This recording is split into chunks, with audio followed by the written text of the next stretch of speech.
Okay, my pre-order for Black Seas arrived, so I thought it would be good to post a quick little video just giving you a quick look at what I got. Have a look inside the boxes, have a quick look inside the rule book, and yeah, we'll just sort of see what's in here. So looking at the rule book, this is the softback. I don't know if there is a hardback version, but had a bit of a quick flick through. So good production qualities as you expect from Warlord, similar sort of fonts and style to the Black Powder rules, which is I suppose quite fitting since it's a Napoleonic book. It's a nice eye candy with some nice painted ship models. The first few pages cover the rules, so we've got movement, shooting, boarding actions, the usual sort of Napoleonic fare. So there you go, there's some stuff on boarding actions. Haven't had a chance to play the rules yet, just basically this is hot off the press I suppose as far as the book goes. So some advanced rules, fire ships, moving under oars, sailing in line, so I'm assuming that's so you can do bigger gain squadron battles, so you can do bigger games like fleet engagements. Weather, and then we have scenarios, so we've got, well, looks like quite a few scenarios. There's like 8, 9, 10 scenarios, 12, yeah, quite a few scenarios, including some big ones. So there you go, there's Battle Trafalgar. So Black Seas isn't necessarily a small ship game if they're doing Trafalgar, obviously one of the biggest battles, if not the biggest. So yeah, so then we have a bunch of historical stuffs for people who don't know much about the period. Different countries, War of 1812. Probably gets a bit more of a write-up than it probably deserves, but anyway. Different types of ships, so you can understand all the nomenclature when they talk about different types of ships: gunboats, galleys, schooners, sloops. Different types of rigs.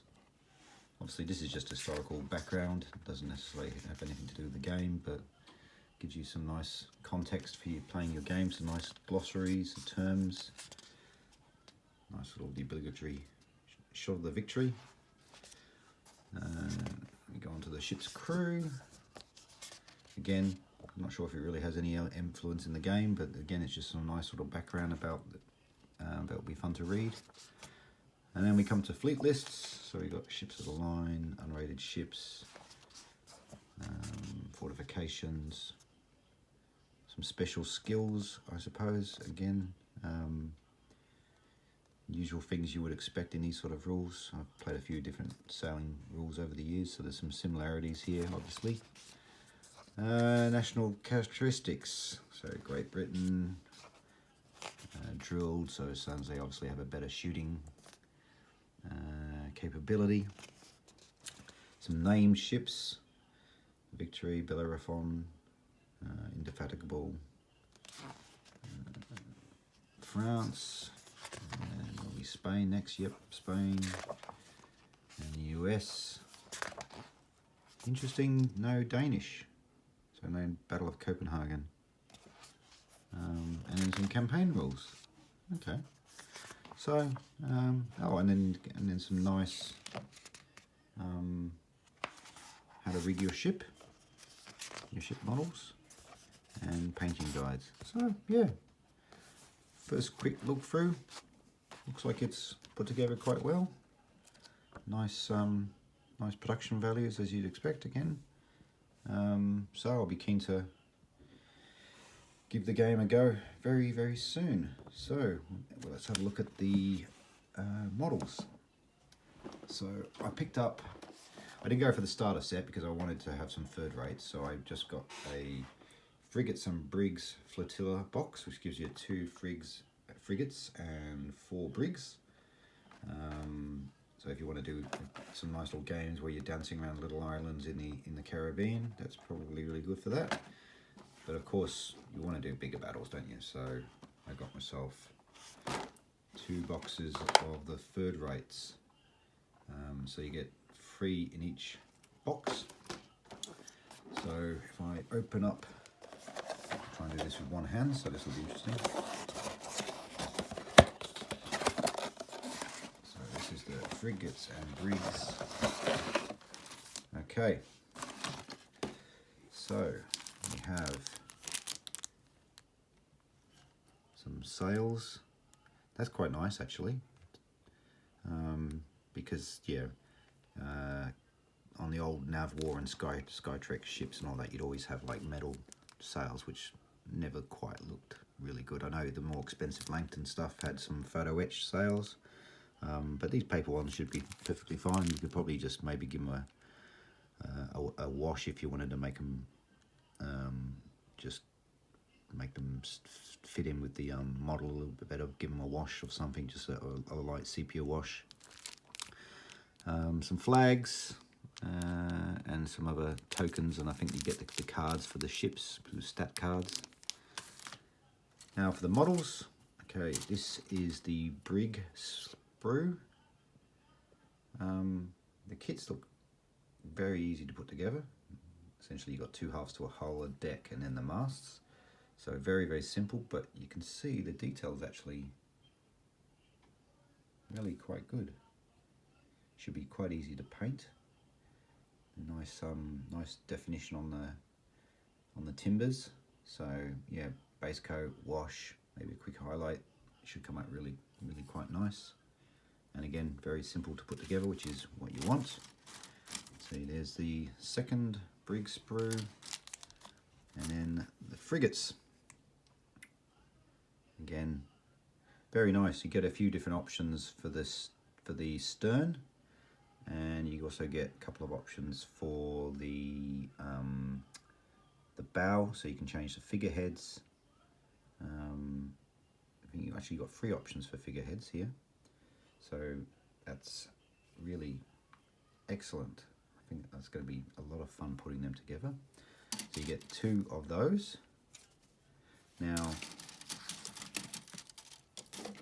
in this, the thing that's caught my eye, and it's probably the only question mark I had over this, is the ratlins, or the shrouds, or whatever you want to call it, the things where the sailors climb up to change the rigging. So these look like they're printed on acetate. Yeah, so it's a clear acetate. So you're going to have to carefully cut them out with a scalpel, and then I guess you're going to have to glue them on after you've painted the ship and probably matte varnished it, or whatever you have to do.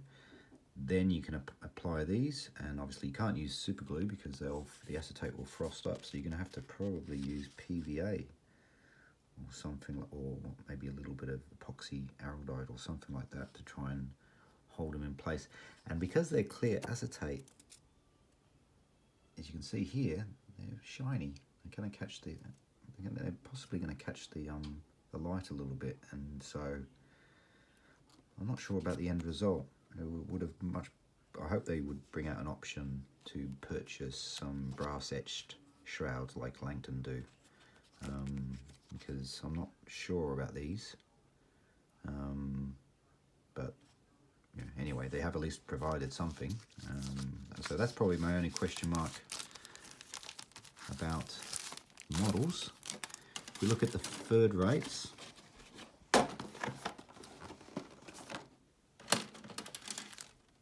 so here you go, here's the third rates. Oh, the other thing you get is also you get a little bobbin of cotton for doing it's the standing rigging. You wouldn't do the running rigging because the standard rigging is the stuff that's normally tarred, so that's why you got black.